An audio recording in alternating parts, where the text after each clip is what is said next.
All right. Let's start with something a lot of people believe, but don't really question. If you move to a big city, your life gets better. More opportunities, more money, more things happening. It's where everything is supposed to come together. That's the idea, right? And honestly, it makes sense. Big cities like London have this image. It's where careers are built, where people make it, where things finally start moving. So people work towards it. They leave smaller towns, they chase that upgrade. Because in their head, it's not just a move, it's progress. It's the next level of life. And for a while, it kind of feels like that. Everything is faster, more energy, more options, more people doing interesting things. You feel like you're closer to something, closer to success, closer to a better version of your life. But then, something starts to feel off. Not immediately, slowly. You settle in. You get a job, you find a place to live, you build some kind of routine, and that's when reality starts to show up. Because yeah, there are more opportunities, but there's also more competition. Everyone around you is also trying to make it. Everyone is pushing, everyone is chasing something. So suddenly, you're not ahead, you're just in the middle of a very crowded race. And then there's money, because that's a big part of why people move, right? Better income. And sure, you might earn more, but here's the part no one really emphasizes enough. Everything costs more, too. Rent? Way higher than you expected. Not just high, constantly going up. You're not even thinking about buying a place. You're just trying to stay where you are, and even that feels unstable. Groceries, transport, basic living, it all adds up faster than you thought. So now you're earning more, but it doesn't feel like it, because most of it disappears just to maintain your life, not upgrade it, maintain it. And that's a weird feeling, because on paper you're doing better, but in reality, it doesn't feel like progress. It feels like you're running just to stay in the same place. And then there's time, or more accurately, the lack of it. Everything takes longer. Commuting, getting anywhere, doing basic things. Your day fills up quickly. Work takes a lot out of you. The pace is constant. There's always something happening, but somehow you feel like you don't have time for anything. And then you start to notice something else. People are tired. Not just physically, mentally, emotionally. You see it in small ways. Conversations that feel rushed, people always busy, everyone slightly on edge. It's like the whole system is running, but under pressure. And here's the part that really messes with people. Because from the outside, everything still looks good. The city still looks successful. People still look like they're doing well. Social media still shows the highlights. Nice places, good food, fun moments. So you start questioning yourself. Why doesn't it feel like that for me? Why am I doing something wrong? Why does this feel harder than I expected? But here's the thing, that gap you're feeling between what you thought city life would be and what it actually feels like, that's not just you. That's what this whole book, London Falling, is pointing at. It's not saying cities are bad. It's saying the version of city life most people believe in doesn't match reality anymore. Because the system has changed. Costs have gone up, competition has increased, pressure has built up. But the story people are told, it stayed the same. Move to a big city, work hard, you'll do better. That story hasn't been updated. So people walk into a system that's way tougher than they expected, thinking they're just not trying hard enough. And that's where the frustration comes from. because you're doing what you're supposed to be doing. You're working, you're pushing, you're trying to build something, but it doesn't feel like it's paying off the way it should. And that creates this quiet pressure, like you're always slightly behind, always trying to catch up, even when you're doing okay. And over time, that adds up. It doesn't hit you all at once. It builds, little by little, until one day you stop and think, wait, is this actually better? And that's a hard question, because for a long time you assumed the answer was yes, that moving here was the right move, that this is what progress looks like. But now you're not so sure. And that's exactly where this conversation starts. Not with the idea that cities are amazing, and not with the idea that they're terrible, but with a simple question. What if the system you moved into isn't working the way you thought it would? And once you start asking that, a lot of things begin to make more sense. So let's pick up from that question.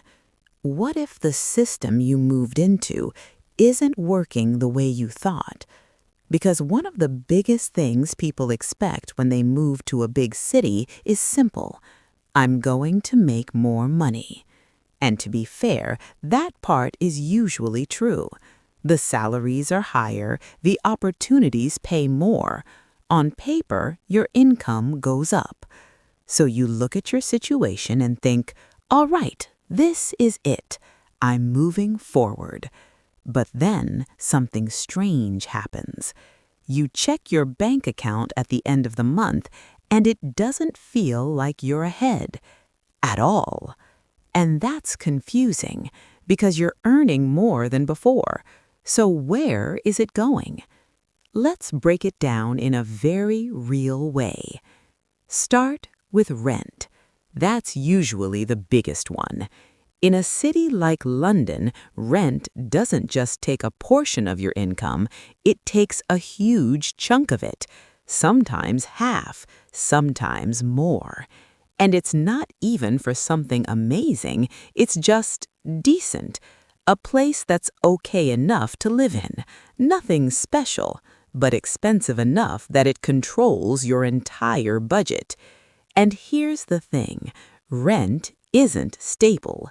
It goes up regularly. So even if your salary increases, it doesn't feel like progress because your biggest expense is rising too, sometimes faster than your income. So you're not really gaining ground, you're just keeping up. Now add everything else. Transport. In a big city, you don't just go somewhere, you commute. Every day. And that costs money, a lot more than you expect over time. Then there's food. Not luxury dining, just normal food. Groceries, quick meals, coffee. It all adds up. And again, prices don't stay the same. They creep up, quietly, consistently. So now, piece by piece, your income gets sliced, not by one big thing, but by many smaller ones. And before you even realize it, most of your money is already gone. Not on upgrades, not on better experiences, just on maintaining your current life. And that's the key point. You're not spending to improve your life, you're spending to keep it from falling apart. And that's a very different feeling. Because in your head, earning more money was supposed to mean more freedom, more options, more control. But in reality, it feels like more responsibility, more pressure, more things you have to keep up with. And this is where a lot of people start to feel stuck, because they're doing everything right. They got the job, they moved to the city, they increased their income, but somehow it still doesn't feel like enough. And the natural reaction is to blame yourself. I need to earn more. I need to work harder. I need to level up again. So you push further. You aim for a higher salary, a better position, more income. And maybe you even get it. But here's what often happens next. Your lifestyle adjusts, not because you're trying to be extravagant, but because the baseline cost of living is already so high. So the extra money, it doesn't transform your life. It just gives you a bit more breathing room. And even that can disappear quickly because everything around you is expensive. Everything is scaled up. And that creates a cycle. Earn more, spend more, feel the same, over and over. And after a while, you start to question it. Why does it feel like no matter how much I earn, I'm still in the same place? And that's where the bigger picture comes in. Because this isn't just about personal finance. This is about the structure of the city itself. The system is designed in a way where costs rise consistently, opportunities are competitive, and stability is hard to lock in. So instead of building upward momentum, you're constantly stabilizing your position, trying not to fall behind. And that's exhausting, because you're always one step away from pressure. Rent goes up, you feel it immediately. Unexpected expense, it hits harder. Job uncertainty, everything feels unstable. There's no real buffer, no sense of, I'm secure now, even when you're doing okay. And that's what London Falling is pointing at. It's not saying people aren't earning money. It's saying your system is absorbing most of what you earn through housing, through cost of living, through the basic price of being in the city. So from the outside, it looks like people are doing well, higher salaries, better jobs, busy lives. But underneath that, a lot of people feel financially stretched. Not broke, but not comfortable either, just tight, and constantly aware that things could slip if something changes. And that's not what people expect when they move to a big city. They expect growth, but what they get is maintenance. They expect progress, but what they feel is pressure. And once you see that clearly, you stop asking, why am I not doing better? And you start asking, how much of this is actually in my control?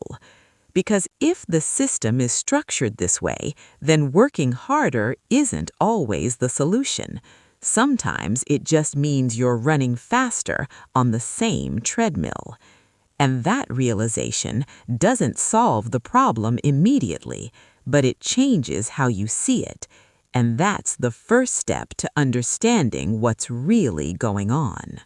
So at this point, you might be thinking, okay, I get it. Things are expensive, money feels tight, but maybe that's just how big cities work, right? High cost, high opportunity. You deal with it, you adjust, and life goes on. But here's where things get a bit more uncomfortable, because it's not just about money. There's something else happening in the background, something slower, less obvious, but it affects almost every part of your life.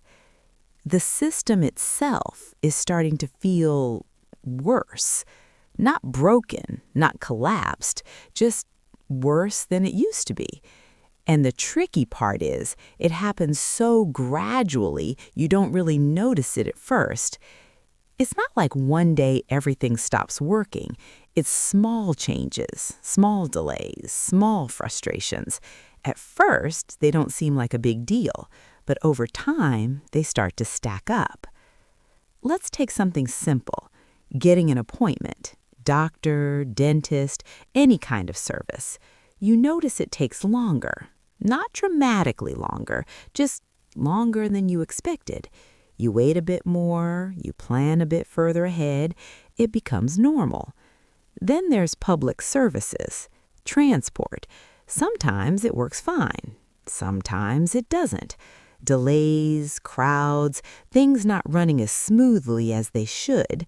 Again, not a disaster, just slightly worse than what you'd expect from a city like this. And then there's housing, not just expensive, hard to find.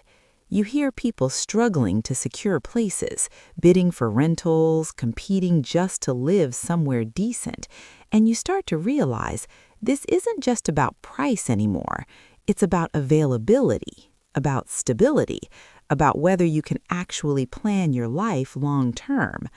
And all of this creates a certain feeling, not panic, but low-level stress, because nothing feels fully reliable. Everything works, but not perfectly. And that not perfectly part starts to matter because you deal with it every day. And here's the thing. When something gets worse slowly, your brain adapts. You adjust your expectations. You stop thinking, this shouldn't be like this, and start thinking, this is just how it is. So the decline doesn't feel like a shock. It feels like normal. And that's what makes it hard to notice, because if things collapsed overnight, everyone would react. But when things degrade slowly, people just adapt. They complain a bit, they adjust, they move on, and life continues.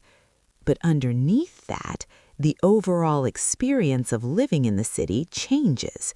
It becomes heavier, less smooth, more effort for the same result. And when you combine that with everything we talked about before, the cost, the pressure, the competition, it starts to make sense why people feel more drained. Because it's not just one thing, it's everything adding a little bit of friction every day. And friction matters because it takes energy to deal with it. More planning, more patience, more tolerance for things that used to be easier. And over time, that wears you down. Not dramatically, but consistently. And that's the key word here, consistently. Because it's not one bad experience that breaks you.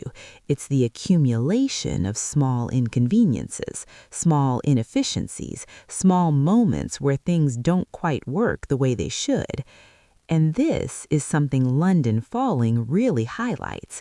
It's not talking about a dramatic collapse. It's talking about a slow shift from a system that feels supportive to one that feels demanding, where instead of helping you move forward, it constantly asks more from you, more money, more time, more energy, just to maintain your place. And when you're inside that system, it's hard to see it clearly because you're busy dealing with it. You're focused on your own life, your own responsibilities. You don't step back and go, wait, has this actually gotten worse over time? But once you start noticing it, it's hard to unsee because you realize it's not just you feeling more tired, it's the environment itself becoming more demanding, and that changes the way you think about your situation. Because before, you might have thought, I'm just not managing things well enough. I need to be more organized, more efficient, more on top of things. But now, a different possibility shows up. What if it's not just you? What if the system you're operating in has actually become harder to navigate? That doesn't mean you're powerless, but it does mean you're dealing with more than just your own choices. You're dealing with the structure around you. And once you see that, it explains a lot. Why things feel more tiring, why progress feels slower, why even small tasks take more effort. Not because you've become less capable, but because the baseline has shifted. And this is important because if you don't recognize that shift, you end up blaming yourself for something that isn't entirely your fault. You think you're falling behind when in reality, the ground itself is changing, slowly, quietly, but in a way that affects everything. And that's a very different way of understanding your life, not as a series of personal failures, but as something happening inside a system that's gradually becoming more difficult to live in. And once you see that clearly, a lot of the pressure you've been carrying starts to make more sense. So by now, we've talked about the cost, the pressure, and how the system itself feels like it's getting heavier over time. But here's where things get even more real. Because the city doesn't feel the same for everyone. Not even close. From the outside, it looks like everyone is living in the same place. Same streets, same buildings, same city.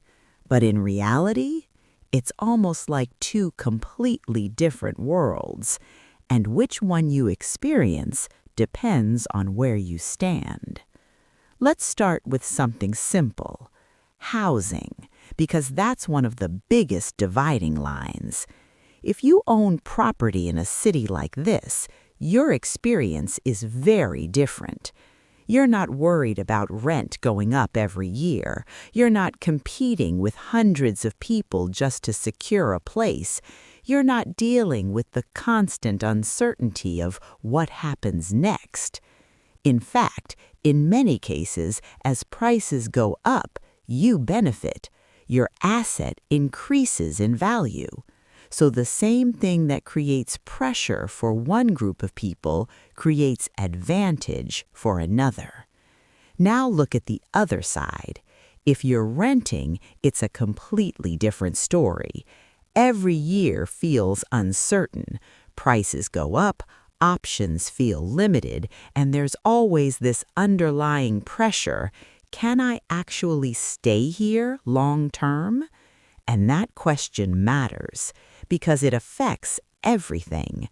Where you work, how you plan your future, whether you feel stable or not. And when stability is missing, everything feels temporary, even if you've been there for years. Now let's zoom out a bit. It's not just housing, it's access. Access to better areas, better services, better opportunities. Because money doesn't just buy comfort, it buys distance from problems. If something is crowded, you avoid it. If something is slow, you find alternatives. If something doesn't work, you have options. But if you don't have that flexibility, you deal with whatever's available. Even if it's inefficient, even if it's frustrating, even if it costs you more time and energy. And that creates a gap, not just in lifestyle, but in daily experience. One group moves through the city with ease, the other navigates it with effort. And that difference adds up, day after day. Now here's where it gets even more interesting, because from the outside, both groups can look similar. They might work in the same areas, eat in the same places, use the same spaces, but what it takes to maintain that life? Completely different. For one group, it's comfortable. For the other, it's a stretch. And that stretch is what people don't see. The budgeting, the trade-offs, the constant calculation. Can I afford this? Is this worth it? What do I need to cut back on? That mental load is always there, even if everything looks fine on the surface. And this is something London Falling really highlights. The city still works, but it doesn't work the same way for everyone. For some people, it's a place of growth. For others, it's a place of constant pressure. And the gap between those two experiences is getting wider, not smaller. And that's important because a lot of people assume if I just work harder, I'll move to the better side. And sometimes that's true, but not always. Because the system isn't just about effort, it's about position, where you start, what you have access to, what kind of stability you already have. And those things are not equal. So what ends up happening is this. Two people can be in the same city, putting in similar effort, but getting very different outcomes. Not because one is smarter, not because one is working harder, but because they're operating under different conditions. And when you don't see that clearly, it's easy to fall into a trap. You look at someone who seems to be doing well and think, they figured it out. Why can't I? But what you don't see is everything behind that position, the stability, the support, the margin for error. And that changes how risk works. Because if you have a safety net, you can take bigger risks. You can try things, fail, recover. But if you don't, every decision feels heavier. Every mistake costs more. And that makes everything slower, more cautious, more stressful. And over time, that creates two very different paths. One where the city feels like an opportunity, and one where it feels like a constant challenge. And both are real, at the same time, in the same place. And once you start seeing that, a lot of things begin to make sense. Why some people seem relaxed while others are constantly under pressure. Why the same city can feel exciting for some and exhausting for others. Why progress feels natural for one group and difficult for another. It's not just personal, it's structural. And recognizing that doesn't mean you give up. It just means you stop simplifying the problem. Because this isn't just about working harder, it's about understanding the system you're in and where you stand inside it. And that awareness, that's what changes how you move forward. Because now you're not just reacting, you're actually seeing the game you're playing. And that's a very different position to be in. So, by now, we've talked about a few different things: the cost of living, the pressure, how the system feels like it's slowly getting heavier, and how the same city can feel completely different depending on where you stand. But all of that leads to a bigger question. Why is it like this?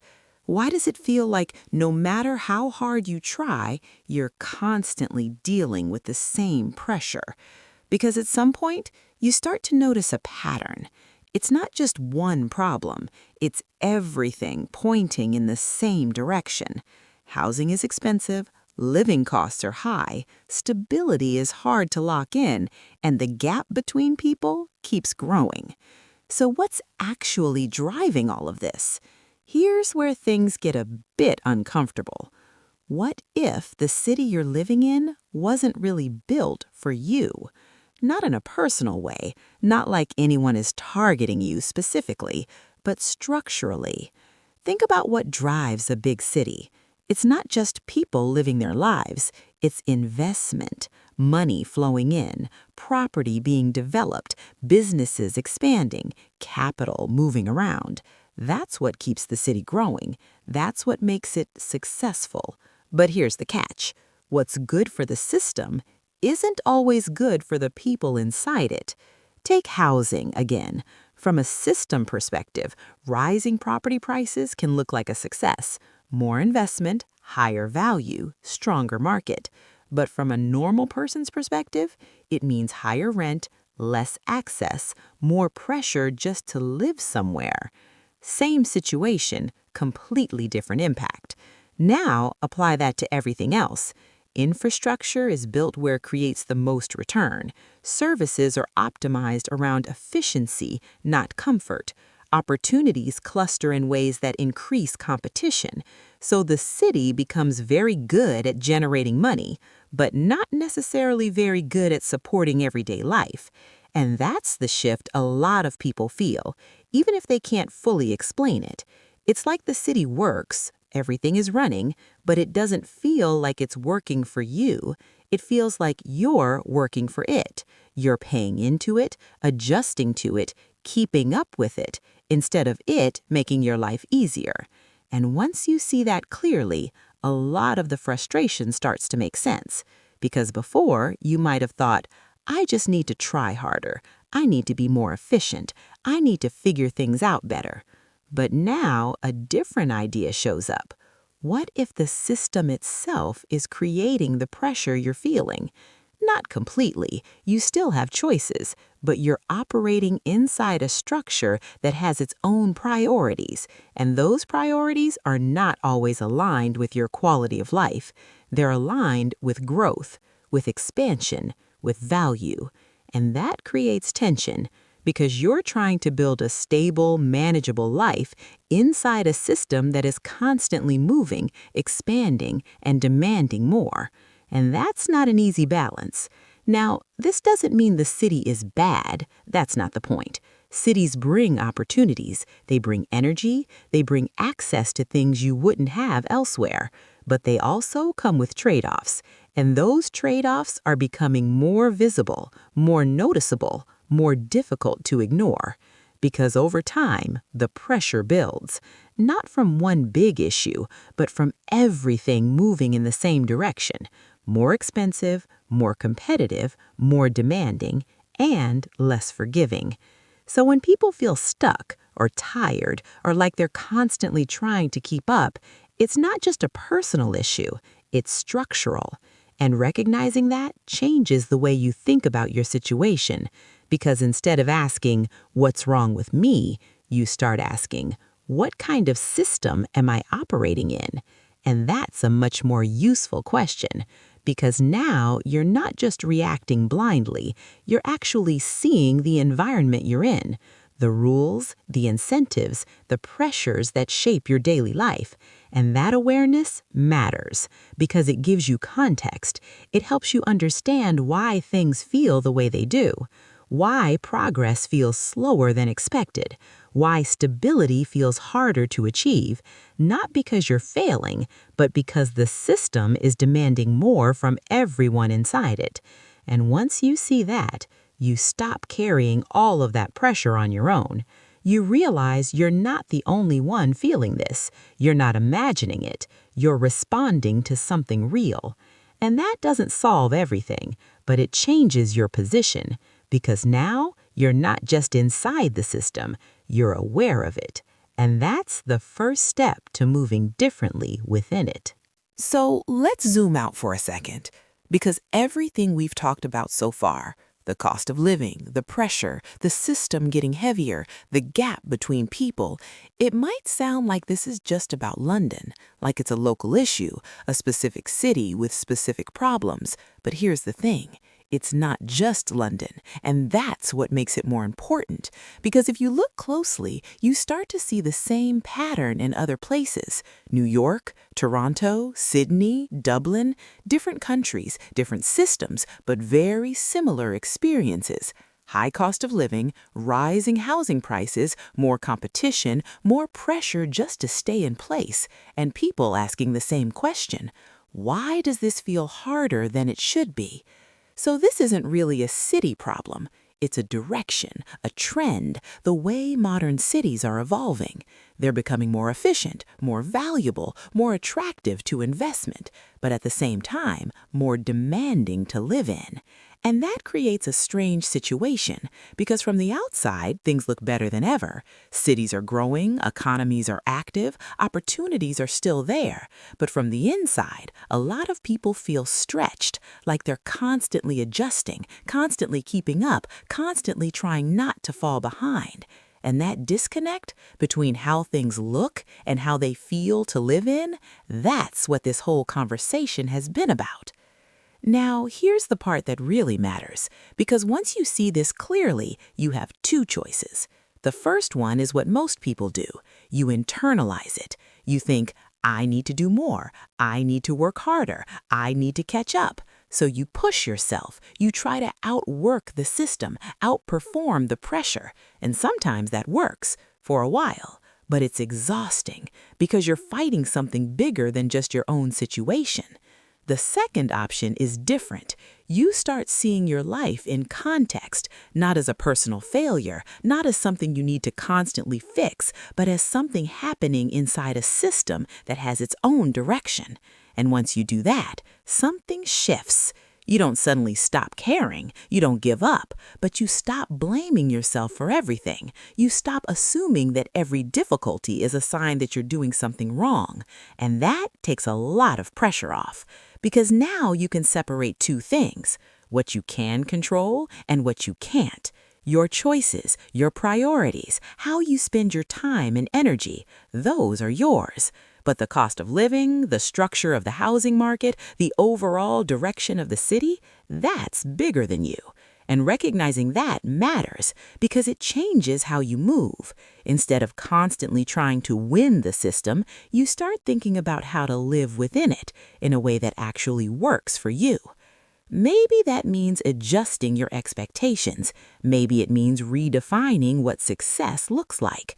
Maybe it means questioning whether the path you're on is actually the one you want.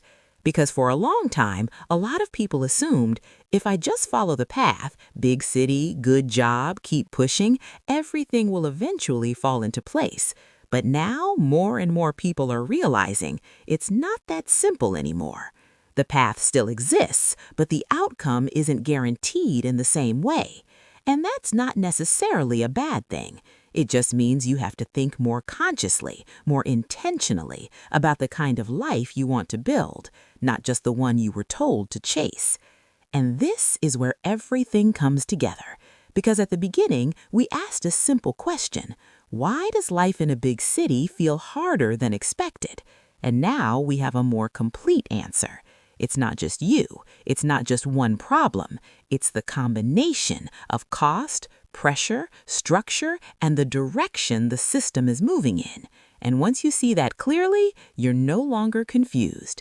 You're not standing there thinking, why does this feel so difficult? You understand why.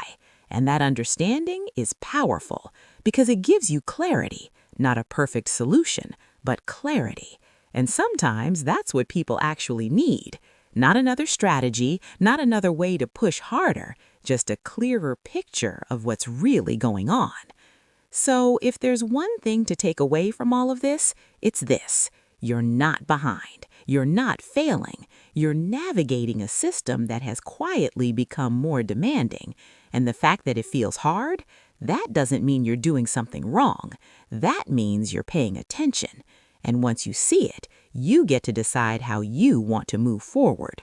Not blindly, not based on outdated expectations, but based on what actually makes sense for you in the world as it is now, not as it used to be. And that shift from confusion to awareness, that's where things start to change.